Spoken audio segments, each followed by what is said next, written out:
여러분 안녕하십니까? 우리 하나님은 사랑이시다라는 관점에서 안교교과를 해설하고 있는 GMP 안교교과 해설의 김 목사입니다. 오늘은 제11과 요셉, 기억절은 창세기 37장 19절 서로 이르되 꿈꾸는 자가 오는도다. 11과에 대해서 공부하도록 하겠습니다. 6월 4일 안식일 오후는 11과의 전체 개관을 이야기해주고 있습니다. 아브라함을 자신의 하나밖에 없는 아들을 바칠 수 있는 믿음까지 자라도록 기다리시고 인도하시는 하나님께서는 이삭도 믿음의 조상의 반열에 올려놓으셨습니다. 자신이 그토록 원하던 에서에게 축복하는 그 욕심을 마지막에 버리고 하나님의 뜻을 받드는 사람으로 만드심으로 이삭도 믿음의 조상의 반열에 올려놓으셨습니다. 야곱도 마찬가지입니다. 이 야곱을 이끄신 하나님의 은혜를 다시 한번 조금 더 생각을 해보면, 야복 강가에서 씨름하던 그날 밤부터 야곱은 다른 사람이 되었다. 자기 과신은 뿌리채 뽑혀버렸다. 그때 이후로 어릴 때의 교활함은 더 이상 나타나지 않았다. 술책과 기만 대신에 그의 생애는 단순함과 진리로 특정 지워졌다. 그의 전능하신 하나님의 팔에 단순한 믿음으로 의지하는 공과를 배웠고, 시련과 고난 중에서도 하나님의 뜻에 겸손히 복종하였다. 품성의 비열한 요소는 풀무불에 타 없어지고 마침내 정금처럼 정련되어 아브라함과 이삭의 믿음이 야곱에게서 뚜렷하게 나타났다. 자, 하나님께서는 교활하고 자기 꾀로 뭔가를 해결하려고 했던 이 야곱에게 임하셔서 그의 인생을 통해서 그를 어떻게 바꿔놓으셨냐면, 어떤 일이 있어도 단순한 믿음을 가지고 하나님을 의지하는 사람을 만들었다, 이렇게 이야기하고 있습니다. 아브라함, 이삭, 야곱 전부 다 그 사람들이 잘한 거예요? 하나님께서 그렇게 만드신 거예요? 사랑의 하나님께서 품성에 부족함이 있는 사람들임에도 불구하고 믿음의 조상의 여건들을 다 갖출 수 있도록 인도하셨다는 것을 볼 수 있습니다. 자, 이제 11과부터 12, 13과 마지막까지 앞으로 3주간 창세기 37장에서부터 50장까지 하나님께서 어떻게 요셉의 생애를 인도하시고 이스라엘을 이 땅의 율법을 보관할 보관자로 삼으시는지, 그 하나님의 신실하심의 역사를 살펴보게 될 것입니다. 자, 이제 먼저 각 요일별 질문들에 대한 답을 먼저 드리고 그 다음 요일별로 우리가 생각해야 될 문제들을 하나씩 살펴보도록 그렇게 하겠습니다. 자, 첫 번째, 일요일 가족 내 갈등입니다. 창세기 37장 1절로 11절을 읽어보라. 가족의 어떤 특징이 형들로 하여금 요셉을 그렇게 미워하게 했는가? 어머니들의 시기와 질투로 고통스러운 가족 관계 속에서 귀한 성품을 가진 아들 요셉이 있었고, 그의 모습을 사랑한 아버지의 무분별한 사랑으로 형제들에게 미움을 받았고, 요셉의 꿈으로 인해 형제들의 미움이 더욱 커져갔다. 이렇게 답할 수 있겠습니다. 자, 둘째 날 월요일 소지입니다. 요셉을 향한 공격. 창세기 37장 12절로 36절을 읽어보라. 회개하지 않은 마음이 얼마나 위험하고 악할 수 있는지, 그리고 그것이 우리로 하여금 얼마나 끔찍한 일을 저지르게 할 수 있는지에 대해 무엇을 가르쳐 주는가? 아버지의 편애를 시기하던 형제들은 채색 옷을 입은 요셉에게 증오가 일어났고, 자기 형제들을 죽이려 하다가 노예로 팔아버리는 죄를 범하게 되었다. 성령의 지배를 받지 않는 사람의 마음은 사단의 지배를 받게 된다. 이렇게 말할 수 있겠습니다. 자, 화요일 유다와 다말. 창세기 38장을 읽어보라. 유다의 행동을 가나안 여인 다말의 행동과 비교해보라. 둘 중에 누가 더 의롭다고 생각하며 왜 그렇게 생각하는가? 네, 유다나 다말이나 그들의 행동에서 선한 것을 찾을 수는 없지만 다말의 마음 속에 하나님의 약속에 대한 진실한 갈망이 메시아의 조상이 되게 했다. 누가 더 선하냐? 여기에서는 뭐 다말이 조금 더 낫다고 이야기할 수 있겠지만, 그 이유는 시집 와서 들은 그 하나님의 약속에 대한 그 진실한 갈망을 가지고 있었다. 이렇게 답할 수 있겠습니다. 자, 수요일 애굽에서 종유된 요셉. 창세기 39장을 읽어보라. 보디발의 집에서 모든 것의 책임을 맡은 총무로 일하게 된 요셉의 모습을 볼 때 요셉이 그렇게 성공하게 된 이유는 무엇인가? 요셉은 잡혀가는 순간부터 아버지로부터 말로만 듣던 하나님을 찾고 의지하게 되었습니다.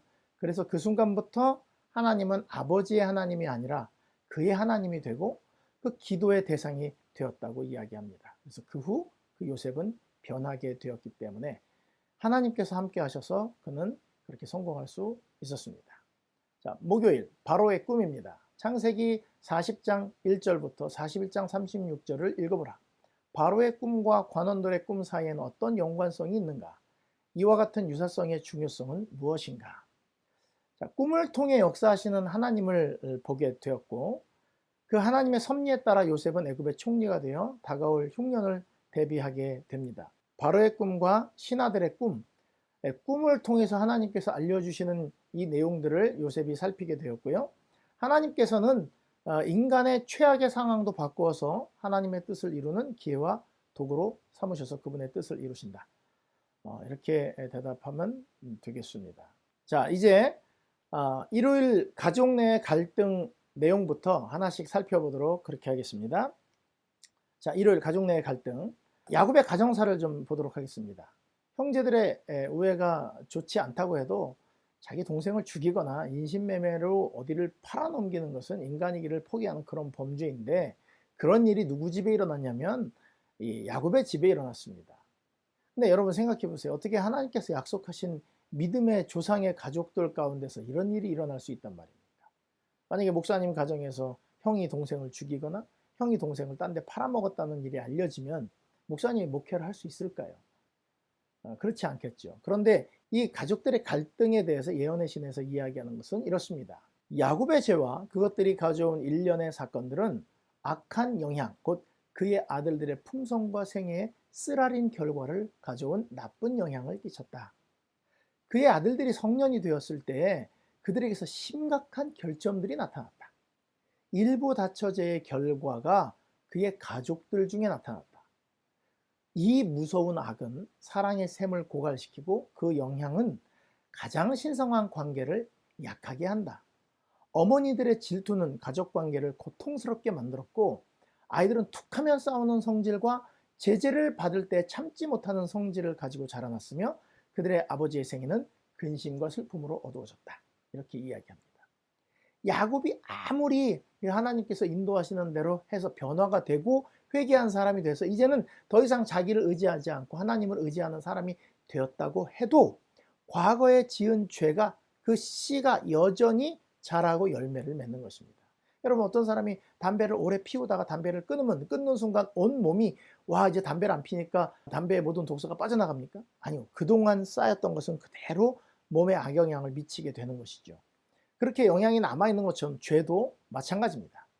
결혼했을 때 레아 그리고 라헬 이 두 여자를 데리고 같이 살았어요. 그런데 레아가 사랑하지 않는 여인이었죠. 아들 렛을 낳고도 여전히 동생 라헬에게 남편의 사랑을 뺏긴 이 레아가 가지고 있던 그 질투심. 봐라 네 아버지가 어느 방에서 나오시나 잘 봐라. 이 엄마는 아주 미치겠다. 막 이러면서 아이들한테 그런 걸 심어주는 것이죠. 왜냐하면 지금 자기가 속상하니까. 그렇게 하면서 또 자기 몸종들에게서 나온 아들들까지 서로를 미워하는 가운데서 이 아이들을 키우게 됩니다. 물론 야곱의 잘못만은 아닙니다. 레아도 아버지와 함께 야곱을 속여서 평생 고생을 합니다. 그냥 아버지 저 싫어요 이렇게 하고 아니면은 전날 밤 들어왔을 때 저 레아입니다 이렇게 해서 자기가 그 모든 일을 정직하게 해결했다면 야곱에게 그런 미움을 받을 일은 없겠죠. 어쨌든 그 엄마들 4명의 질투 가운데서 아들들이 서로 미워하는 마음을 가지고 여기 말씀드린 대로 툭 하면 싸우게 되는 거예요. 그런데 똑같이 그런 애들이면 서로 싸워도 그냥 그럼 괜찮은데 그러나 그들 중에 전혀 다른 성품을 가진 한 사람, 곧 라헬의 맏아들 요셉이 있었다. 그의 드문 아름다운 인품이 그의 마음속에 있는 내적 미를 반영하는 것 같았다. 순결하고 활동적이고 기쁨이 충만한 이 젊은이는 또한 도덕적으로도 성실하고 확고한 증거를 나타내었다. 그는 아버지의 교훈에 귀를 기울이고 하나님께 순종하기를 좋아했다. 그의 어머니가 죽은 후에 그의 애정은 아버지에게 더욱 밀착되었고 야곱의 마음도 그의 노령의 이 아이에게 집중되었다. 그는 여러 아들보다 요셉을 깊이 사랑하였다. 안 그래도 라헬을 사랑하는 야곱인데 나머지 이 10아들이 야곱의 마음에 차지 않는 것입니다. 그들의 태교가 그랬고 그들이 자라온 환경이 그랬습니다. 근데 그게 자기 때문이라는 생각은 안 해요. 근데 라헬이 아들을 낳는데 또 그 라헬이 낳은 아들이, 사랑받는 아들이 훨씬 더 품성이 좋고 하나님께 순종하는, 그래서 아버지의 마음이 더 갈 수밖에 없는 아들이었다, 이렇게 이야기를 하는 것입니다. 요셉이 라헬의 아들인 것만도 열받는데 요셉이 하는 일은 이렇습니다. 요셉이 형제들의 악한 행동을 목격했을 때 그는 매우 괴로워하면서 용기를 내어 부드러운 말로 그들을 충고하였으나 더욱 그들의 증오와 원한을 살 뿐이었다. 그는 그들이 하나님께 범죄하는 것을 보고 견딜 수 없어서 그의 아버지의 권위로 그들을 괘씸시키고자 하여 그 문제를 아버지에게 알렸다. 자, 그러니까 이거 고자질쟁이라고 이야기를 하죠. 요셉이 악한 행동으로 보고 마음이 아팠던 거예요. 하나님 보실 때는 옳은 일입니다. 그런데 방법이 잘못됐어요. 용기를 내면서 부드러운 말로 충고를 하는데 지금 그들이 가지고 있는 감정에 대해서 전혀 생각하고 있지 않다는 것이죠. 그들이 지금 나에 대해서 어떤 마음을 가지고 있는지. 그래서 그건 자기가 해다가 안 되니까 점점, 원래 착한 사람 한 명 있으면 나쁜 사람 10명이 더 미워하거든요. 왜냐면 11명이 다 나쁘면 서로 너나 나나 다 똑같아 그러는데 어떤 착한 사람 하나가 나타나면 이 10명을, 이 사람 삶이, 존재가 이들을 다 죄인으로 만들어 버리니까 형제들이 그랬던 것입니다. 그래서 아버지한테 이야기해서 좀 고쳤으면 좋겠다 했지만 그것이 더 싸움의 이유를 만들었다는 것입니다.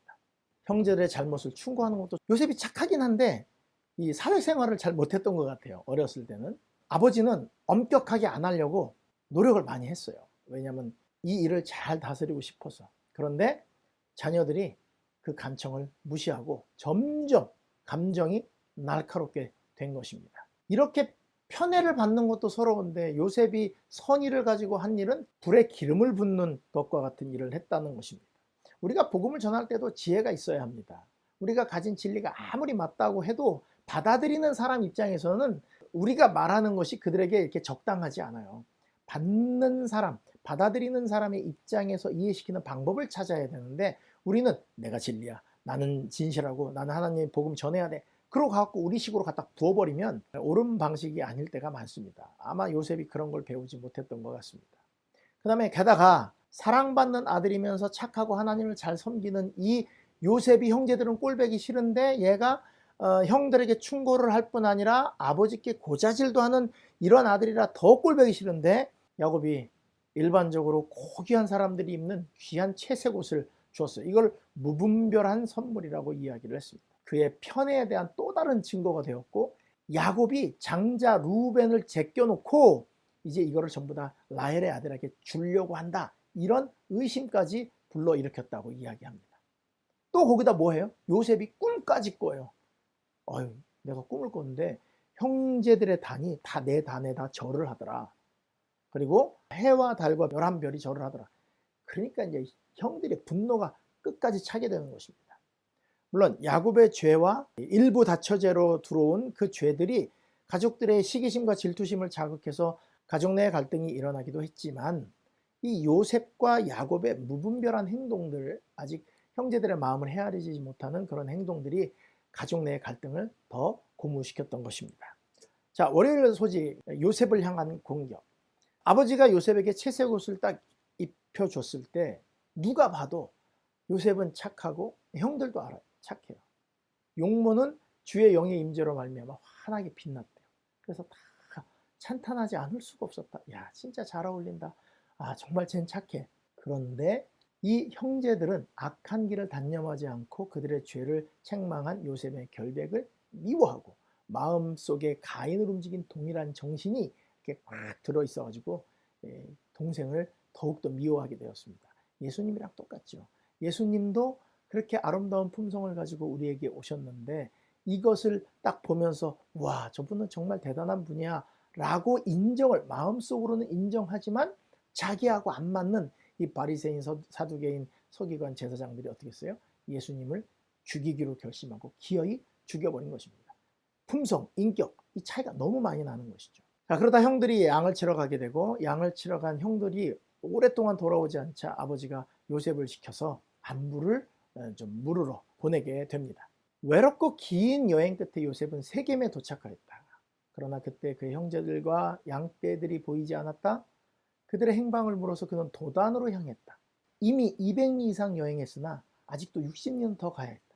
그러나 그는 아버지의 근심을 덜어드리려는 생각과 불친절하기는 하지만 사랑하는 형제들을 만날 생각으로 자기의 피로도 있고 발걸음을 재촉했다. 얼마나 착한 아들입니까?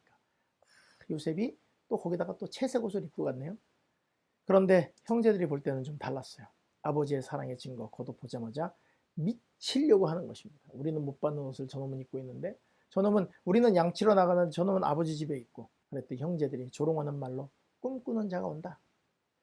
오랫동안 마음속에 몰래 품어왔던 질투와 보복의 정신이 이제 그들을 지배하게 되었다. 이렇게 이야기합니다.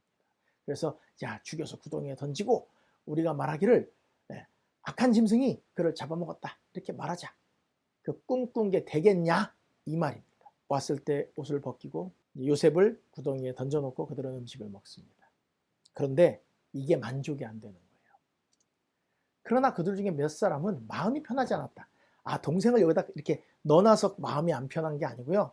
그들은 복수를 통해 기대했던 만족감을 느끼지 못했다. 여태까지 내가 저놈한테 약올림 받은 게 얼만큼인데 요거 가지고는 난 만족 못해. 이렇게 죽는 걸 보는 거 갖고는 만족 못해. 이렇게 됐다는 거예요. 더 복수를 잘하고 싶었다는 것이죠.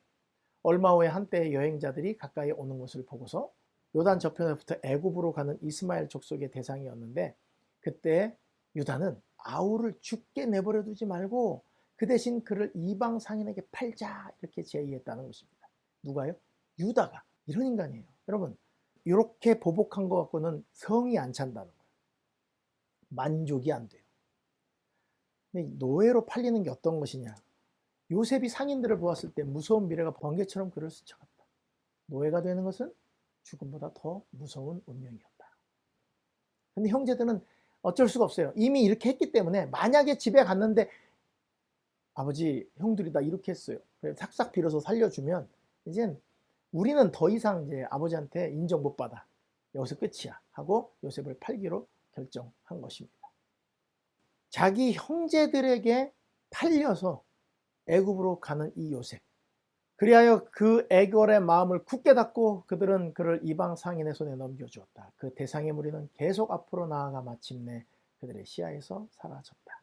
그래서 그들은 벗긴 채색 옷을 찢어가지고 짐승의 피를 묻혀서 아버지에게 가게 됩니다.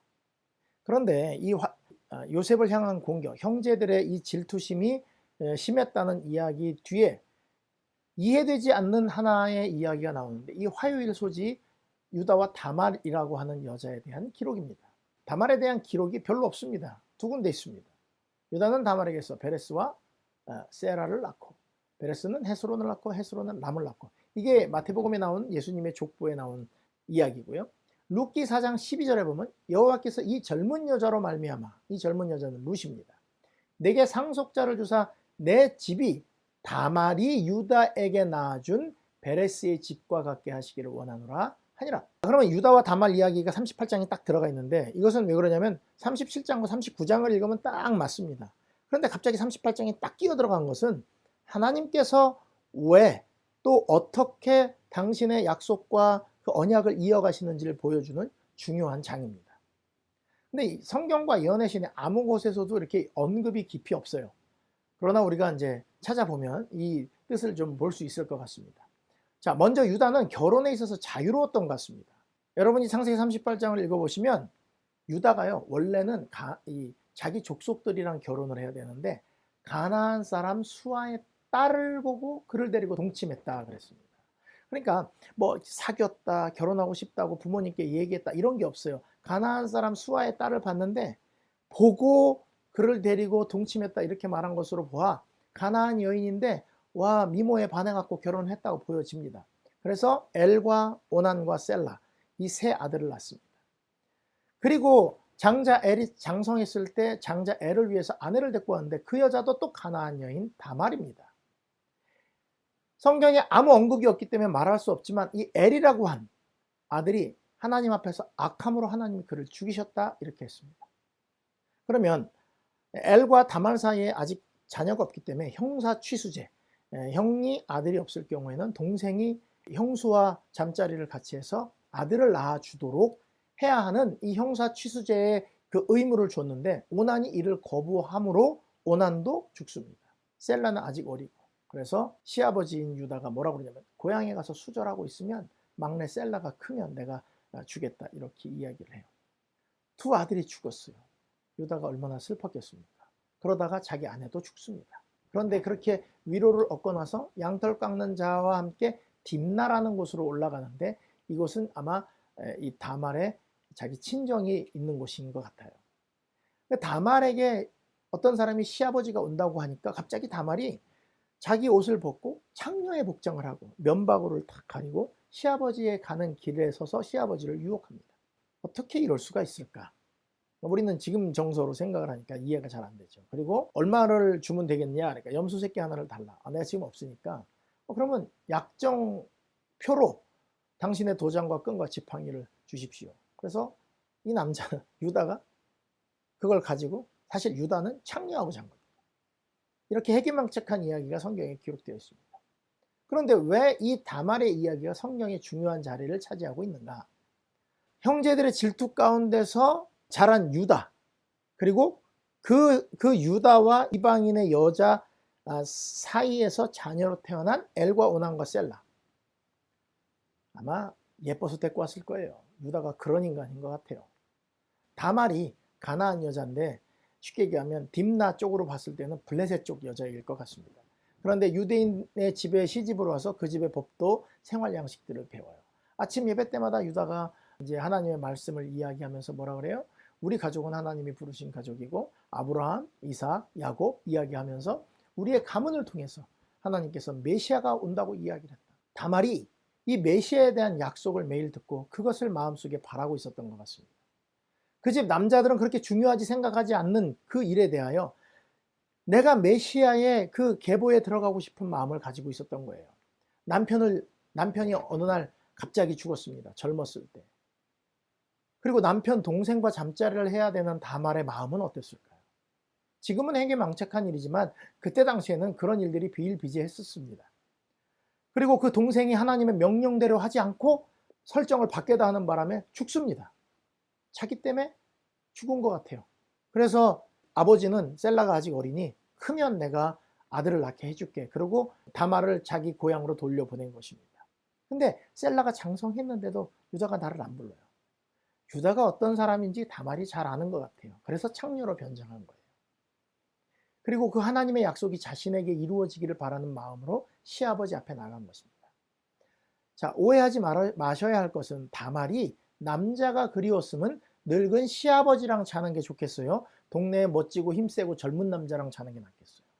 남자가 그리운 게 아니에요. 그 마음속에 그가 생전 들어보지 못했던, 시집와서 처음 들었던 하나님의 그 부르심과 아브라함, 이삭, 야곱을 인도하신 그 하나님의 역사, 그리고 그 가족을 통해서 하나님께서 주시겠다고 한 메시아에 대한 약속을 다말은 마음속에 품고 있었던 것입니다. 그래서 그것을 갈망하고 있었어요. 시아버지랑 자는 게 즐거운 일일까? 그렇지 않습니다. 뭐예요? 그는 그것을 바라고 메시아의 조상이 되고 온 민족이 우리 씨로 말미암아 복을 받는 그 일에 대한 갈망을 다말이 갖고 있었던 것입니다. 방법이 잘못된 것은 맞습니다. 그런데 하나님께서는 다말의 그 마음을 귀하게 보시고 잉태케 하십니다. 석 달쯤 후에 어떤 사람이 유다에게 말합니다. 네 며느리 다말이 행음하였고 그 행음함으로 말미암아 임신하였느니라. 유다가 이르되 그를 끌어내어 불사르라. 뭐 했다는 거예요? 음행했다는 것이죠. 여인이 끌려나갈 때 다말이 사람을 보내서 얘기합니다. 이 물건들의 임자로 말미암아 임신했습니다. 이 도장과 끈과 지팡이가 누구 것입니까? 그랬더니 유다가 그걸 딱 보더니 그는 나보다 옳도다. 내가 그를 내 아들 셀라에게 주지 아니하였음이로다 하고 다시는 그를 가까이 하지 않았다 얘기합니다.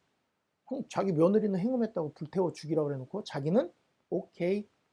사실 다말은요, 하나님의 씨를 받기 위하여, 그 하나님이 약속하신 씨를 받기 위하여 시아버지랑 잔 거고, 유다는 창녀하고 잔 겁니다. 누가 더 의롭습니까?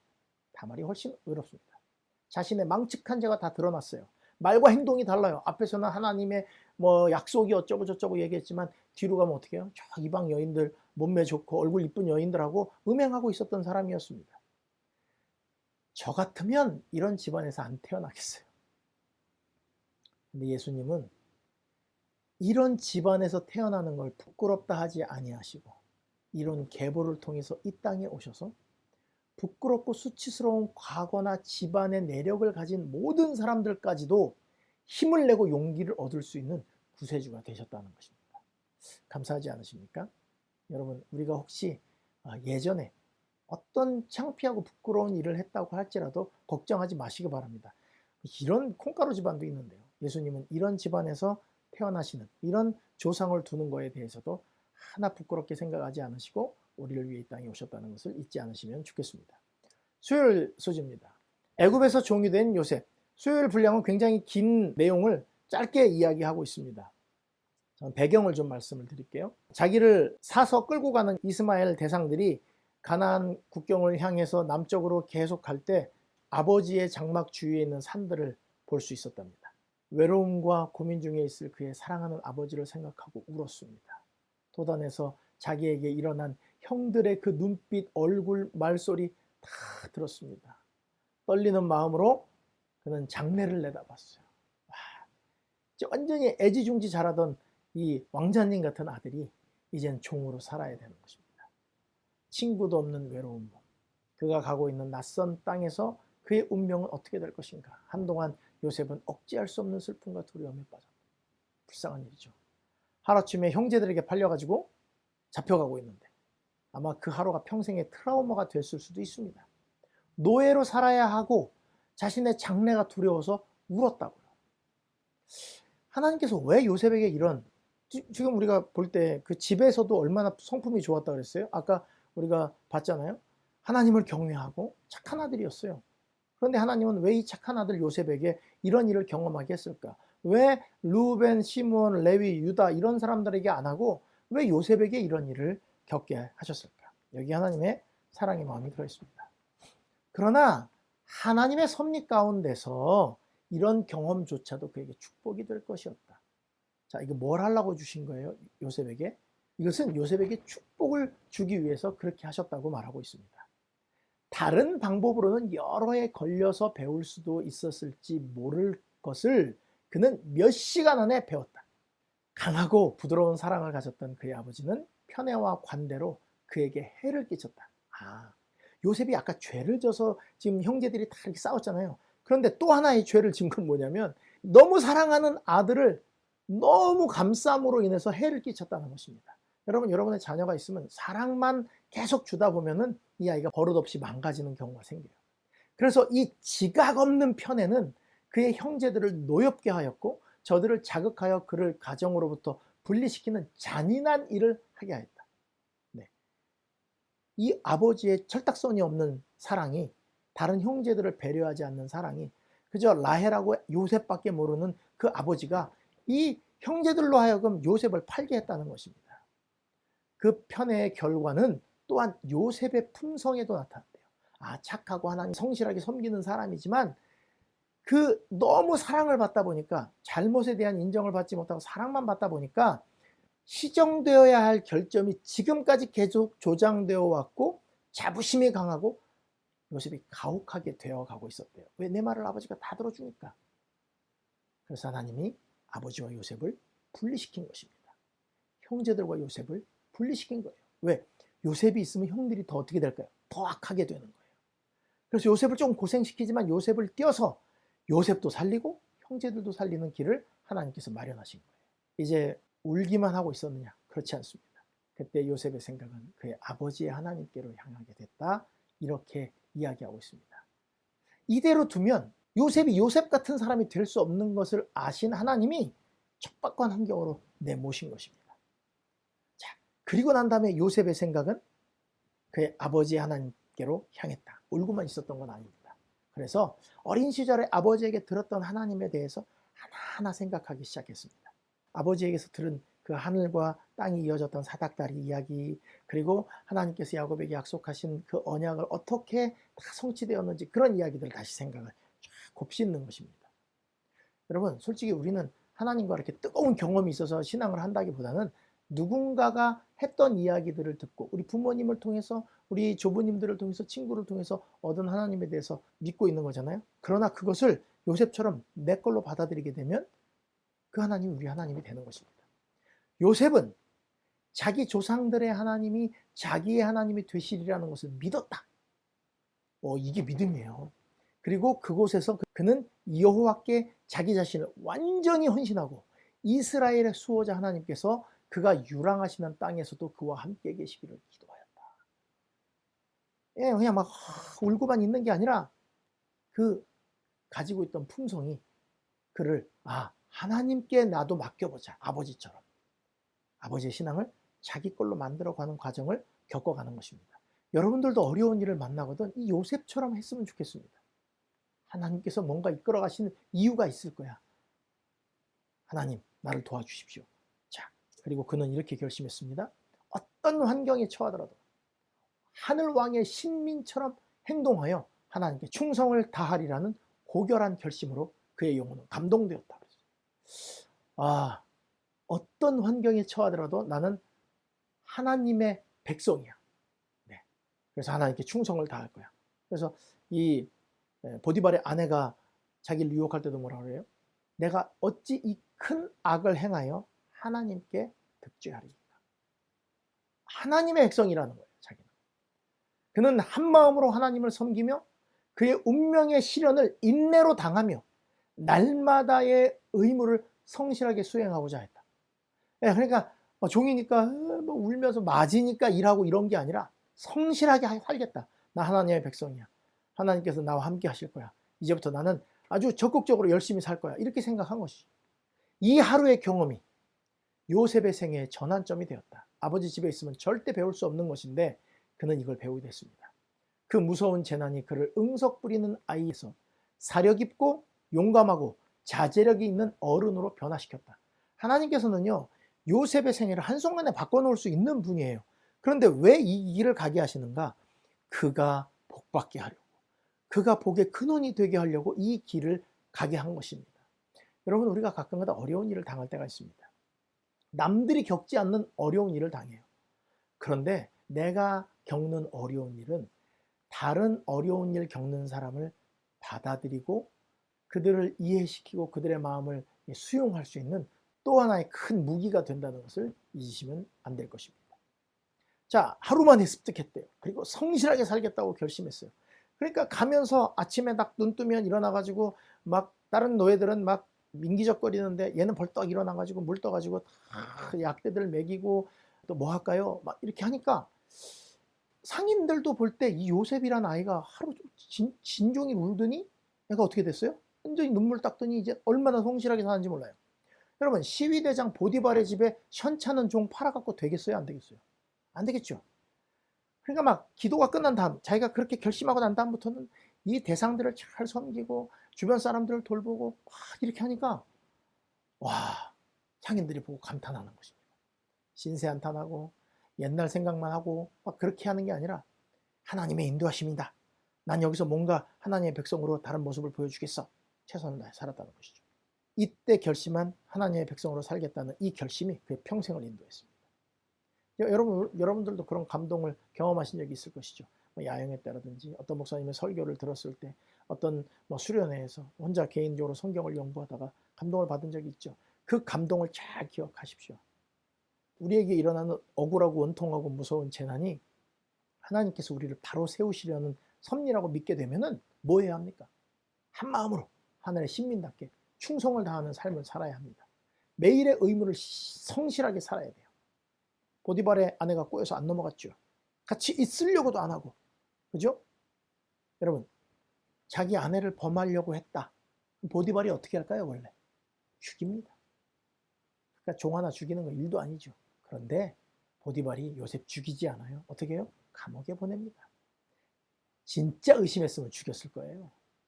그런데 자기 아내를 범했다는 하는데 그 사람을 그냥 종으로 둘 수도 없고 그래서 감옥으로 보내긴 하지만 보디발도 요셉이 어떤 사람인지 알았다는 것입니다. 여러분, 요셉이 노예로 팔려서 총리가 될 때까지 13년입니다. 30살에 총리가 됐거든요. 바로의 신하의 꿈을 해석해주고 바로 딱 등용된 게 아니라 2년을 더 감옥에서 일을 합니다. 하나님께서는 그동안 요셉의 습관과 품성을 다 다듬고 준비하고 계시다가 준비가 다 되니까 뭘 만들어 주셨어요? 한순간에 바로의 꿈을 통해서 총리로 만들어 주셨습니다. 우리의 자녀들이 좋은 대학 나오고 좋은 직장 가지고 좋은 사람이랑 결혼해갖고 행복하게 사는 거, 이거 부모가 키워서 그래요. 하나님이 키우시면 30살에 총리도 될 수 있습니다. 부모님들 힘내십시오. 여러분들이 키우려고 하지 마시고 하나님께 맡기시기 바랍니다. 결국 매일의 의무를 성실하게 살았던, 종이 됐지만 성실하게 살았던 요셉은 보디발의 집에서 가정총무로 일하다가 누명을 쓰고 감옥으로 가긴 했지만 그의 생애는 여전히 형통한 생애로 하나님께서 인도하셨습니다. 자, 목요일입니다. 바로의 꿈입니다. 창세기 40장 1절로부터 쭉 읽어보면은 요셉이 이제 총리가 되는 그 이야기가 나옵니다. 사실 여러분, 요셉이 꿈만 꿨지 꿈이 이루어지는 걸 본 적은 없습니다. 그죠? 형제들의 곡식단이 절하거나 해달별이 절하는 것을 꿈에서 본 적은 있지만 실제로 그것이 일어나는 일을 못 봤어요. 바로의 신하들의 꿈을 듣고 하나님께서 주신 지혜로 그것을 해석하고 그 성취를 처음 보게 됩니다. 그래서 떡 맡은 관원은 3일 후에 죽고 술 맡은 관원은 3일 후에 복직이 되죠. 복직이 될 때 요셉이 간구합니다. 나를 기억해 달라고. 근데 잊어버립니다. 화장실 들어갈 때 다르고 나올 때 다른 것처럼. 근데 2년이 지나고 바로가 꿈을 꿉니다. 그리고 그 꿈으로 고민하는데 이게 무슨 뜻인지 아무도 해석할 수 없을 때 술 맡은 관원이 꿈 때문에 그것을 기억하고 요셉을 추천하고 갑자기 요셉이 딱 불려와서 꿈을 해석하는데 여러분 거기서 말 한마디만 잘하면 이 노예에서 풀려날 수 있는데 노예에 풀려나는 것에 대한 그런 이야기가 아니라 하나님이 하시는 겁니다. 이 바로의 꿈을 해석하는 요셉의 자세가 그렇다는 것이죠. 왜요? 그는 하나님의 신민으로 살기로 결정했고 충성스럽게 살기로 결정했고 하나님이 내 기도를 들어주시기로 결정했다는 것을 누구 앞에서도 얘기하는 거예요? 왕 앞에서도 얘기하는 것입니다. 요셉이 바로에게 아뢰되 바로의 꿈은 하나라. 하나님이 그가 하실 일을 바로에게 보이신 것입니다. 아, 이거 내가 보니 이런 것입니다가 아니라 하나님께서 하실 일을 당신에게 보여줬습니다. 여러분 이제 이렇게 해서 그는 총리가 됩니다. 바로가 뭐라 그래요? 난 얘처럼 합당한 사람을 못 봤다.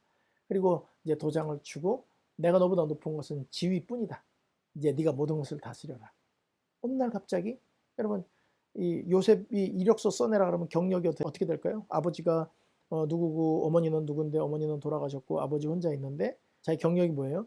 노예로 몇 년, 보디발의 집에서 가정총무, 추천서 누구한테 받아야 돼요? 보디발한테 받아야 되겠죠. 그 다음에 강간미수 1범, 감옥에서 얼만큼 있었다. 이렇게 낼 수밖에 없는 사람이에요. 근데 바로 총리예요. 총리가 된 다음에 보디발의 아내에게 보복하지 않았습니다. 형제들이 왔을 때 형제들에게도 보복하지 않았습니다. 이유는 하나님이 자기 삶을 붙들고 가고 계신다는 것을 믿었기 때문에 그렇습니다. 우리가 가끔 가다가 이 옆 사람이 하는 행동이나 말에 분노하고 화가 나고 이런 적이 있어요. 그리고 어떤 일에 분해가지고 잠을 못 잘 때도 있습니다. 그것은 하나님이 나를 지금 컨트롤하고 계신 게 아니라 어떤 사람의 내가 영향을 받는다고 생각해서 그런 건 아닌지 모르겠습니다. 만약에 집에 아버지에게 있었으면 자존감만 높아가고 점점 가혹하게 돼가는 한 청년을 노예로 팔려가게 함으로 그의 품성을 싹 다듬으시고 결국 애굽의 총리로 만들 뿐 아니라 그의 품성과 마음이 하나님과 연결되게 하심으로 그분의 뜻을 이룰 도구로 삼으셨습니다. 이 요셉을 다루시는 과정을 봐도 그렇습니다. 요셉이 잘한 것도 있지만 하나님께서 그를 완벽한 정말 예수님을 상징하는 사람으로 이끌어 가시는 과정들을 보게 되는 것이죠. 하나님은 요셉을 통해서 이스라엘이 나라가 될 터전을 삼는 기초로 삼으시게 되는 걸 봅니다. 자, 이번 교과는 여기까지고요.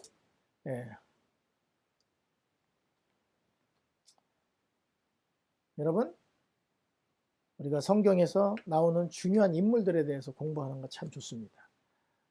그분들을 존경하고 그분의 품성을 닮아가는 것도 좋습니다.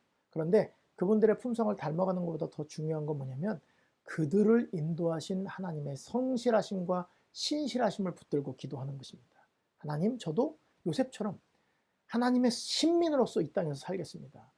어떤 일이 있어도 나는 날마다 의무를 아주 성실히 행하며 하나님의 뜻대로 살겠습니다. 이렇게 결심하는 것이 훨씬 더 중요합니다. 그렇게 하면 요셉을 닮아야 되겠다는 내 의지가 요셉을 닮아가는 게 아니라 하나님이 여러분을 이끄셔서 어쩌면 요셉보다 더 큰 일을 이루게 하실 수도 있다는 것입니다. 자, 우리가 다음 주에는 총리가 된 요셉에 대해서 공부를 할 텐데요. 요셉을 총리로 만드신 이 하나님의 인도하심이 여러분들과 함께 하셔서 매일의 삶 속에서 요셉과 같은 결심을 하게 되시기를 간절히 바라고, 혹시 어려움과 남들에게 말하지 못할 고민 가운데 계신 분들이 계십니까? 요셉처럼 내가 하나님의 신민으로서 이 모든 것을 이겨내리라는 마음만 가지고 있으면, 그 하나님을 신뢰하는 믿음만 가지고 있으면 하나님께서는 여러분들을 반드시 인도해 내셔서 요셉처럼 하나님의 자녀로, 하나님의 도구로 분명히 설 수 있도록 인도하실 것입니다. 지금의 힘듦에, 지금의 어려움에 너무 좌절하시거나 염려하지 마시고, 요셉은 13년의 세월을 그렇게 대책도 없고 앞의 미래를 내다볼 수 없는 절망 가운데 살았지만, 그는 아직 경험해 보진 못했지만 아버지에게 들은 하나님만 붙들고 살았기 때문에 그는 30살의 총리가 되는 명예를 얻을 수 있었습니다. 우리 이 인도하시는 하나님의 섭리가 우리 GMP 안교 교과 해설을 듣는 모든 분들에게 함께 하셔서 여러분들도 이 모든 어두운 터널에서 빠져나와서 밝은 하나님의 섭리를 깨닫게 되시기를 간절히 바라면서 교과 해설을 마치겠습니다. 다음 주에 뵙겠습니다. 감사합니다.